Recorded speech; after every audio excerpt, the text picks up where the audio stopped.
I think it's a management issue.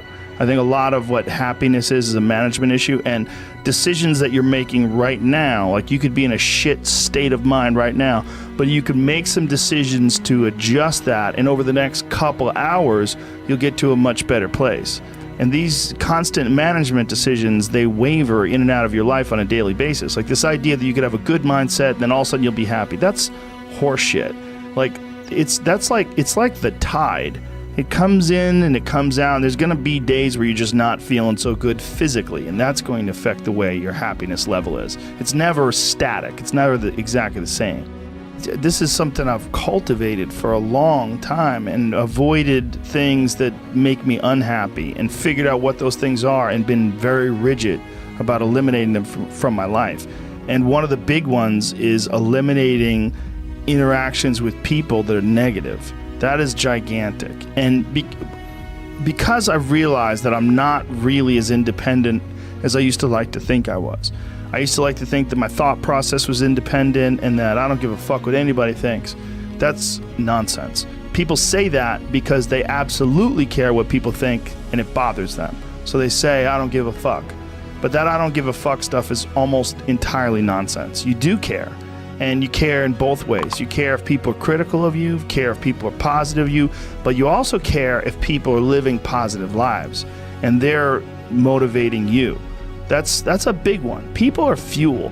When you meet these exceptional people that move you, like what are the characters, what are the qualities that they have, what are the characteristics that they possess, and those things become significant and important to you. Whereas if you live around a bunch of people that are complaining and bitching about everything and they see the negative in everything and they're always whining, those people are the opposite of that. They're the opposite of inspiration, and they're mud.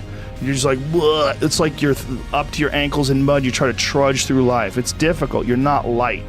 It's not pushing you. There's not a wind at your back. The wind's in your face, and it's rough. And so managing the community and the tribe that you're in, making sure that you're a good member of that tribe, that you're doing your part, and there's a lot of cynicism in these days about inspiration and about motivation because there's a lot of fake shit. You can go on Instagram and you see a million of these inspirational quote pages, and they're run by people that are probably depressed. You see a lot of people that are, talking about how to get ahead in life, but they're not really doing anything themselves. So there's a lot of cynicism involved in that. But there's also sincerity in it, and you can get, if you just look at it with a pure heart and a pure mind, you can get a lot of energy out of that. And when you're around happy, inspirational people that are successful, it makes you feel better and you get inspired. And if you act on that inspiration, your life will be more fulfilled. And it's not just inspirational in terms of financial success, but in terms of doing difficult things, whether it's running 100 miles, it doesn't pay you a goddamn thing other than the wealth of the knowledge that you can push yourself to such an extreme.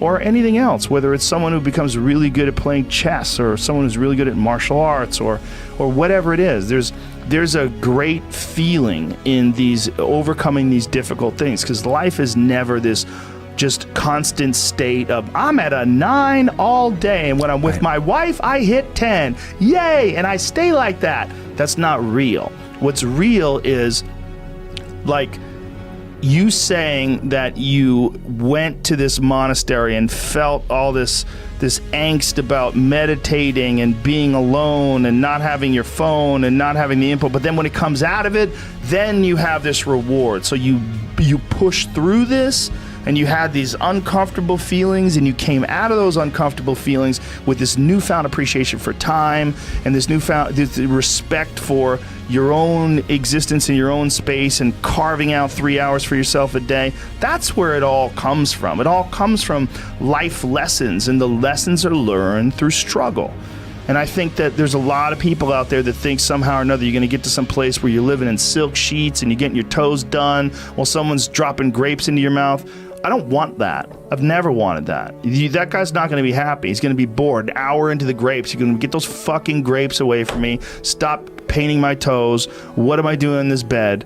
I got to do something. I'm not stimulated. The human organism, the animal that we are, needs constant stimulation because it evolved trying to find food and escape enemies, and find shelter, escape nature, escape the elements, try to survive. And this is the great joy that you have in taking care of your children, that you can protect your children from the elements and the enemies and feed them. And it's also the great sadness that you see in losers.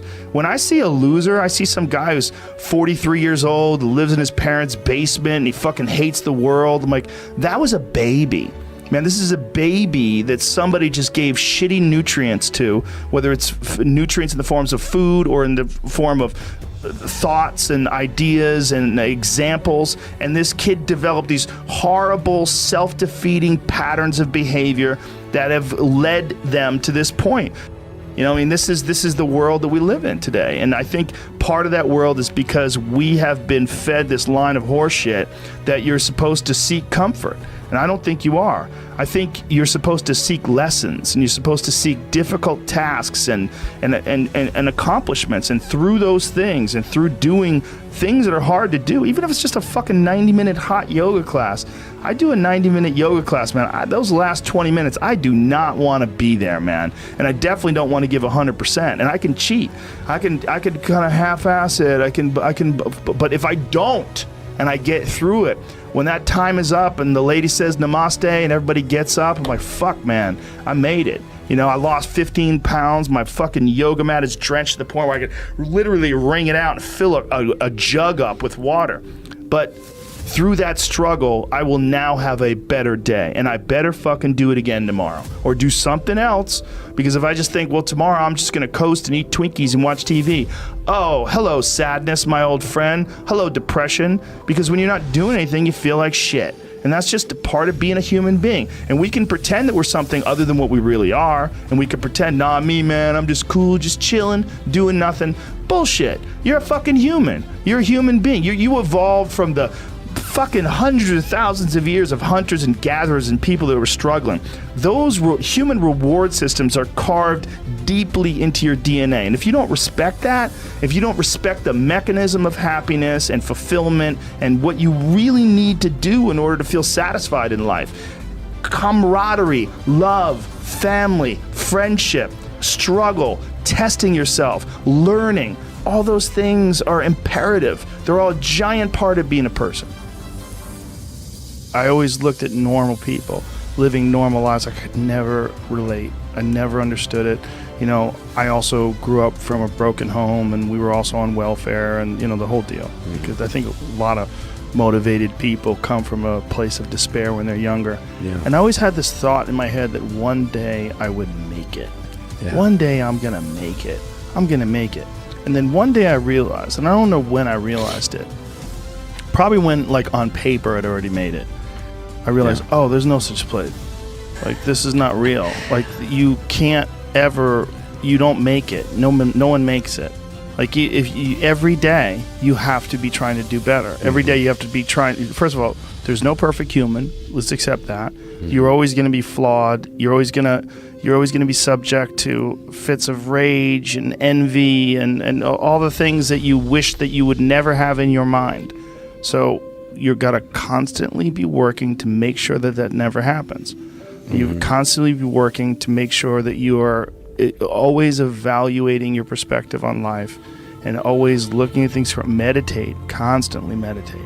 Make sure that you approach life with a learned perspective. Like, you're a better person than you were the day before, and whatever you're trying to do, whether it's fighting or whether you have an art form that you practice, whatever it is that you're doing, you're trying to do better every day. And you never, even if you accomplish some, like when, you know, you accomplish some amazing work of art, that's just that day. The next day you got to go back to work. Like if you have a world championship fight and you've trained for 8 weeks and you win by knockout and a spectacular result and you're very happy with the result, you got a day or two to relax. You got a day or two, and then you're like, fuck, okay, now what? Well, now you got to get back to work. And if you think that there's some place like a movie where you're holding hands with your loved ones and the fucking sunset's going on and the credits roll, that's horseshit.